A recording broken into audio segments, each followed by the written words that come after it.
नमस्कार विद्यार्थी मित्रों, तपोवन कॉमर्स स्कूल मोरबी आप सर्वेनु हार्दिक स्वागत करे छे। आज आपणे धोरण 9 विषय हिंदी पाठ 15 दाझियु पाठ में आपणे अभ्यास करीशुं। तो पाठना लेखक छे शेखर जोशी। दाझियुनो गुजराती में अर्थ थाय मोटा भाई। जे पाठना लेखक शेखर जोशी। तो आपणे सौ प्रथम लेखक परिचय मेळवीए। तो शेखर जोशी का जन्म 10 सितंबर 1932 को अल्मोड़ा उत्तरांचल के ओलिया गांव नामक स्थान पर हुआ। शेखर जोशी नो जन्म 10 सप्टेम्बर 1932 में अल्मोड़ा उत्तरांचल जे राज्य है तेमां आवेलुं छे। ए अल्मोड़ा ओलिया गांव नामना एक स्थान पर थयो। आपने केकड़ी एवं अजमेर में स्कूली शिक्षा प्राप्त की। शुं कहे छे कि अजमेर अने केकड़ी में स्कूलनी शिक्षा एटले के प्राथमिक शिक्षण तेमणे त्यां मेळव्युं। लगभग 3 वर्षों तक इलाहाबाद के निकट एक सैनिक औद्योगिक प्रतिष्ठान में कार्यरत रहने के बाद आप स्वतंत्र लेखन कर रहे हैं। लगभग 30 वर्षों सुधी इलाहाबाद नजीक एक सैनिक औद्योगिक प्रतिष्ठान वारी कार्यरत एक संस्था है जेमां एमणे लेखन तरीकेनु कामगीरी करेली। आपके चर्चित कहानी संग्रह के कोशिका घटवार, साथ के लोग, दाझियु, हलवाहा एवं नवरंगी बीमार है।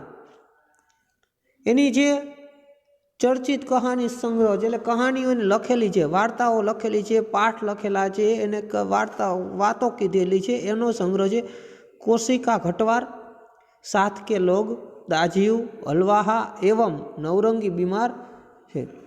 आपकी आदमी और कोडी कहानी को 1955 में धर्मयुग द्वारा आयोजित कहानी प्रतियोगिता में प्रथम पुरस्कार प्रदान किया गया।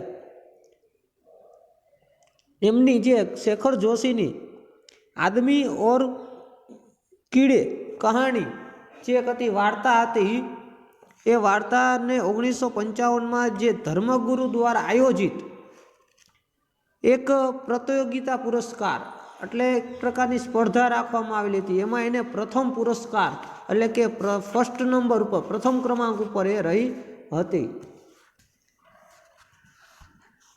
नई कहानी आंदोलन के चर्चित कथाकार महावीर प्रसाद द्विवेदी पुरस्कार और पहल सम्मान से सम्मानित दाझियु कहानी पर चिल्ड्रन फिल्म सोसाइटी द्वारा फिल्म का निर्माण किया।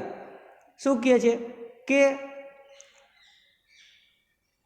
नई कहानी आंदोलन के चर्चित कथाकार एटले के आज कहानी है एमां जे कथाकार है, आज व्यक्ति कहेवावाळा है, एनी जे महावीर प्रसाद द्विवेदी पुरस्कार थी सम्मानित कीधुं अने पहल को सम्मान से सम्मानित दाझियु कहानी पर चिल्ड्रन सोसाइटी जे दाझियु कहानी जे छे आवड़ी एने चिल्ड्रन फिल्म सोसाइटी द्वारा फिल्म निर्माण कीधुं कर्युं। एम कि आ एक कहानी एवी छे कि जे माणसना वास्तविक जीवन ने स्पर्शती कहानी छे।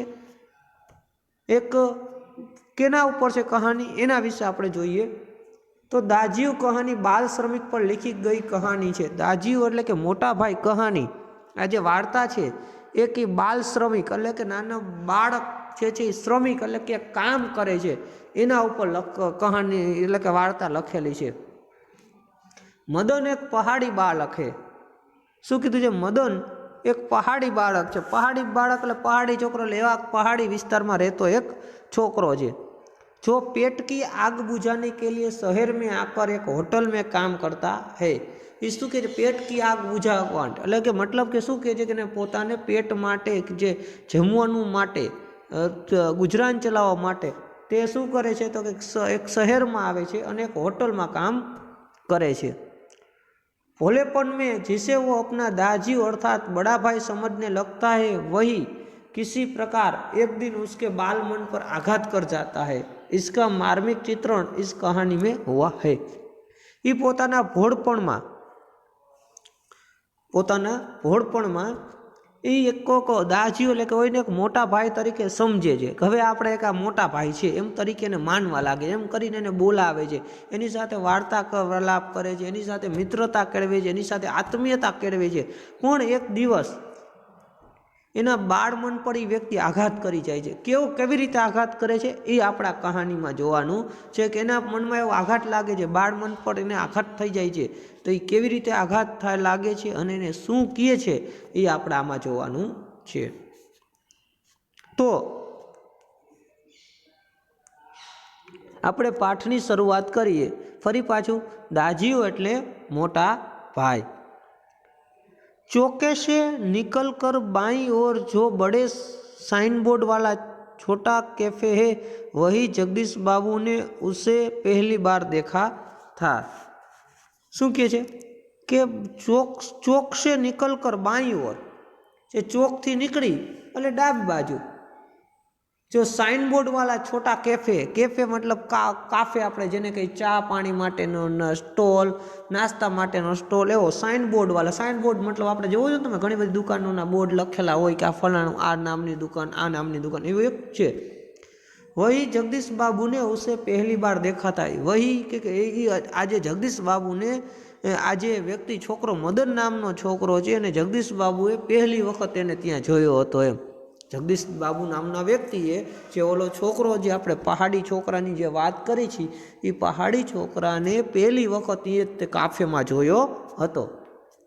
गोरा चिट्टा रंग, नीली सफाक आंखें, सुनहरे बाल, चाल में एक अनोखी मस्ती पर शिथिलता नहीं। शू कहे छे के एनो कहेवाय के गोरा चिट्टा रंग, एनो गोरो एवो सारो एवो रंग शरीरनो, नीली सफाक आंखें एकदम चोखी स्वच्छ भूरी आँखों, सुनहरे बाल सोनेरी वाड़, चाल में एक अनोखी मस्ती, जो चाल्यो जातो होय तेने पोतानी मस्ती में चाल्यो जातो एवी एक अनोखी मस्ती में चाल्यो जातो होय एवुं लागे, अने शिथिलता नहीं। पछी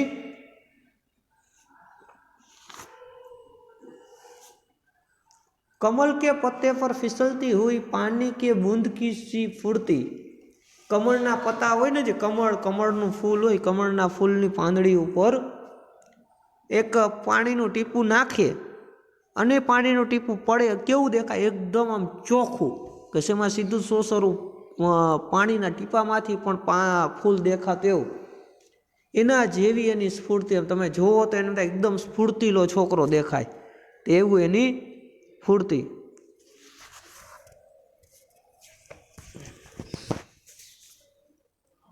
आंखों की चंचलता देखकर उसकी उम्र का अनुमान केवल 9-10 वर्ष ही लगाया जा सकता था और शायद यही उम्र उसकी रही होगी। आंखों की चंचलता देखकर, आँखोनी आपणे चंचलता देखीने एना पर आँखों जोईए, एनो चेहरो जोईए तो एना उपरथी एटली उम्र जे छे एनी शुं कहेता हता के खाली एनी अनुमान 9 થી 10 वर्षनी उमर होय एवुं अनुमान लागतुं हतुं के आ छोकरो 9 થી 10 वर्षनो हशे अने शायद यही उम्र उसकी रही होगी। कदाच शायद એટલે कदाच एनी उमर पण कदाच आ ज हशे एम। अधजली सिगरेट का एक लंबा कस खींचते हुए जगदीश बाबू ने कैफे में प्रवेश किया तो वह एक मेज पर से प्लेटें उठा रहा था। जब वे पास ही कोने के टेबल पर बैठे तो वह सामने था। शू कीधुं? अधजली सिगरेट का एक लंबा कस खींचते हुए, थोड़ीक जे अधजली એટલે અડધી પીધેલી સિગરેટ અને અડધી પીવાની બાકી હતી, એ સિગરેટમાં લાંબો કસ ખેંચ્યો, મતલબ એ સિગરેટ પીધી। અને જ્યારે જગદીશ બાબુ એ કેફેમાં પ્રવેશ કર્યો ગયા તો તેને એક મેજ પર ટેબલ પર એ પોતે પ્લેટ ઉપાડી લઈ હતો। બીજા ટેબલ પર પ્લેટ હોય ને, નાસ્તાનો જે કાફે છે, નાસ્તો ચા પાણીનો કાફે છે, મતલબ સ્ટોર છે એ છે, તો એ શું કરે, કોઈને નાસ્તો પાણી દીધો હોય તેને કરી લીધો, તેની પ્લેટોની બધું પોતે લઈ રહી હતી। और जब वे पासी कोने के टेबल पर बैठे तो वो सामने था। પછી બાજુના ખૂણાના ટેબલ ઉપર પોતે જગદીશ બાબુ બેઠા તો એ પોતે એની સામે આવીને ઊભો રહી ગયો। मानो घंटे से उनकी उस स्थान पर आने वाली व्यक्ति की प्रतीक्षा कर रहा हो। ते तो जाने जगदीश बाबुए जोयुं तो एने एम लाग्युं के मानो तो तमे विचारो ए घंटो छे, केटली कलाको छे, केटली कलाकोथी एनी अने एना ई जे बेठा जे स्थान पर आववावाળી व्यक्तिनी पोते प्रतीक्षा એટલે કે રાહ જોઈ રહ્યો હોય એવું લાગતું હતું। वो कुछ बोला नहीं, ते कांई बोल्यो नहीं। वह कुछ बोला नहीं, ते कहीं बोलो नहीं। नम्रता प्रदर्शन के लिए थोड़ा झुका और मुस्कुरा भर था। नम्रता प्रदर्शन के लिए पोतानु कहेवाय के नम्रता थी एक प्रकारनो के सामेवाळा माटे ने प्रतिभाव आपवाथी विनम्रता थी तो थोड़ोक झुको अने मुस्कुराय, थोड़ोक आम नईमो अने तो एने पछी मुस्कुराए थोड़ुंक हास्य, तो मुस्कुराए थोड़ुंक हास्य आप्युं। पर उसे इसी मौन में जैसे सारा मिनट समाहित था। शुं कहे छे के जे रीते ई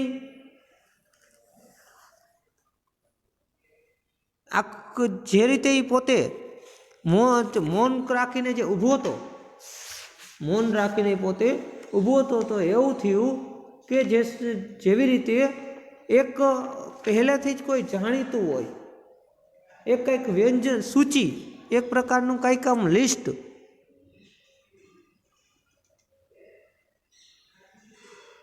एनी पासे ज कंईक लिस्ट होय, व्यंजन होय, कंईक वस्तुओं कहेवा मागतुं होय एवुं हतुं। सिंगल चाय का ऑर्डर पाने वो एक बार पुनः पुनः मुस्कुरा कर चल दिया और पलक झपकते ही चाय हाजिर थी। सिंगल चाय, एक चा, सिंगल चा मतलब एक चा ना ऑर्डर मेळववा माटे, ऑर्डर पाने के लिए, ऑर्डर मेळववा माटे एक बार वो पुनः मुस्कुरा कर चल दिया। वरी पाछो बीजी वार मुस्कुराणो, हास्य कर्युं अने चाल्यो और पलक झपकते ही चाय हाजिर थी। तो जरीकार जो त्या सुधी चा हाजर थई गई थी, मतलब चा लईने आवी गयो हतो। मनुष्य की भावनाएं बड़ी विचित्र होती है। मनुष्यनी भावनाएं एनी जे भावना होय बड़ी विचित्र होय। निर्जन एकांत स्थान में निसंग होने पर भी कभी कभी आदमी एकाकी अनुभव नहीं करता। निर्जन के कोई माणसो नहीं, एकांत होय एवी जग्यामां पण निसंग होने पर भी कोईनो संगात न होय, एनो साथी न होय, एकलो व्यक्ति होय एवा संजोगोमां पण आदमी एटले के माणस क्यारेक एकलो अनुभव करतो नहीं। लगता है इस एकाकीपन में भी कुछ सब कुछ कितना निकट है, कितना अपना है। आ एकाकीपणामां, आ एकलतावायुपणामां जे छे एकबीजा केटलाथी नजीक छे, केटला जे पोताना छे एवुं लागे छे। परंतु इसके विपरीत कभी कभी सैकड़ों नर नारियों के बीच जानवरमय वातावरण में रह कर भी सुनेपन की अनुभूति होती है। पण क्यारे केवुं थाय के सैकड़ों नर नारीओ के बीच आवा जे केटलाय स्त्री पुरुषोनी वच्चे पण રહેતા હોય માણસો પણ તો એનું જીવન ને વાતાવરણ કેવું હોય, જાનવર ભર્યું, એટલે કે જાનવર જેવું લાગે, આખું એકલતાપણું લાગે। जो कुछ है वो पराया है, कितनी अपनत्व है वही है, अपनत्वहीन है।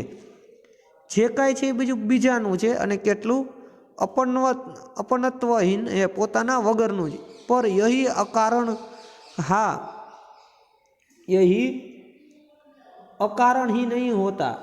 इस एकाकीपन की अनुभूति इस अलगाव की जड़ें होती है, विछो या विरक्ति की किसी कथा के मूल में है। आ एकाकीपणु, आ एकलापणु जे छे ई अनुभूति छे ई अलगाव की जड़ें होती है। कि एम कहे छे के जे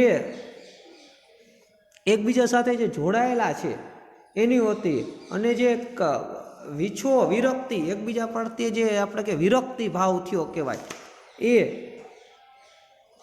एम कहे छे के किसी कथा में मूल है, कथाना मूळमां छे।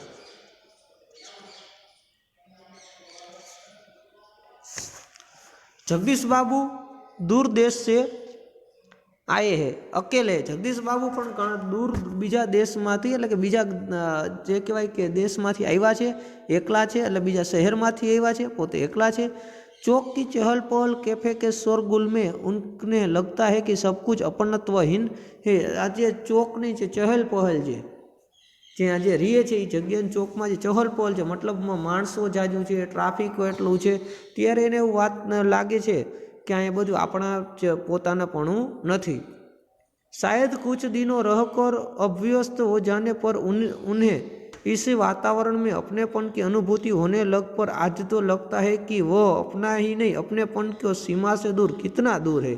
और तब उन्हें अनायासी याद आने लगता है कि अपने गांव के पड़ोसी के आदमी, स्कूल कॉलेज के छोकरे, अपने निकट शहर के कैफे होटल। हवे शुं कहे छे के जगदीश बाबू जे छे ई पोते पोताना अपनापणनी एकलापणानी सीमा तो दूर केटला दूर छे तो आपणे ख्याल छे के बहु दूर आव्या छे, परंतु एने पोतानी अचानक ज पोताना पड़ोशीओ माणसो जे पोताना जे गाम रहता ए पड़ोशीओ माणसो, स्कूलना जे विद्यार्थीओ अने एना जे गामनी आजुबाजुमां काफे होटल ए बधी पोताने याद आववा मांडे छे। त्यां के चाय साहब એટલે મદન બોલે છે ચાય સાहब। जगदीश बाबू ने राखदानी में सिगरेट झाड़ी, जे राखवानी सिगरेटनी जे रेखा हो ये नाखवा माटेनी राखदानी में सिगरेट मूकी दीधी। उन्हें लगा कि इन शब्दों की ध्वनि में कुछ ही उसकी रिक्तता उन्हें अनुभव हो रही है और उन्हें अपनी शंका का समाधान कर लिया। એને શું લાગ્યું કે આ શબ્દોમાં એને પોતાની જે કંઈક એને અપનાપણ લાગ્યું, રિક્તતા, ખાલી જગ્યા એવું લાગ્યું એને કંઈક આમાં અનુભવ થયો। એને પોતાની શંકાનું સમાધાન કેવી રીતે કરશે એ જોયું। એ પૂછે છે ક્યાં નામ હે तुम्हारा? જગદીશ બાબુ ઓલા મદનને પૂછે છે ક્યાં નામ હે तुम्हारा? મદન બોલે છે મદન। अच्छा मदन तुम कहाँ के रहने वाले हो? जगदीश बाबू એને પૂછે છે મદन तुम कहाँ के रहने वाले हो? तू क्या रहेस? तो मदन के जे पहाड़ का हूँ बाबूजी। मदन बोले जे कि पहाड़ नो ज बाबूजी। पहाड़ तो सैकड़ों है, आबू, दार्जिलिंग, मसूरी, शिमला, अल्मोड़ा। तुम्हारा गांव किस पहाड़ में है? एक आपणे जगदीश बाबू एम पूछे तो पहाड़ तो घणा बधा छे। आबू में पहाड़ है, दार्जिलिंग में पहाड़ है, मसूरी में पहाड़ है, शिमला में पहाड़ है, अल्मोड़ा में पहाड़ है, पर तू क्या गामना क्या पहाड़ गाम में पहाड़ छे त्यां रहेस? इस बार शायद उसे पहाड़ और झीले का भेद मालूम हो गया और मुस्कुरा कर बोला। आ वखते ज्यारे मदन ने पहाड़ और झीलानो जे भेद हतो ए खबर पड़ी गई अने पोते मुस्कुराईने बोले छे अल्मोड़ा साहब, अल्मोड़ा में रहूँ साहेब, अल्मोड़ा वाळो जे पहाड़ है ने अहींया रहूँ छुं। अल्मोड़ा में कौन सा गाँव है? जगदीश बाबू पूछे छे। तो विशेष जानने की गरज से जगदीश बाबू ने पूछा। जगदीश बाबू जे छे वधु जाणवा माटे पूछ्યું કે અલમોડામાં કયું ગામ એમ એને પોતાને જાણવાની ઈચ્છા થઈ કે ભાઈ હું હજી પાછું કહું। આજે આપણે આ લેક્ચરમાં અહીંયા સુધીનું અડધું રાખીએ, નેક્સ્ટ લેક્ચરમાં આપણે બાકીનો પાઠ પૂરો કરીશું। અસ્તુ।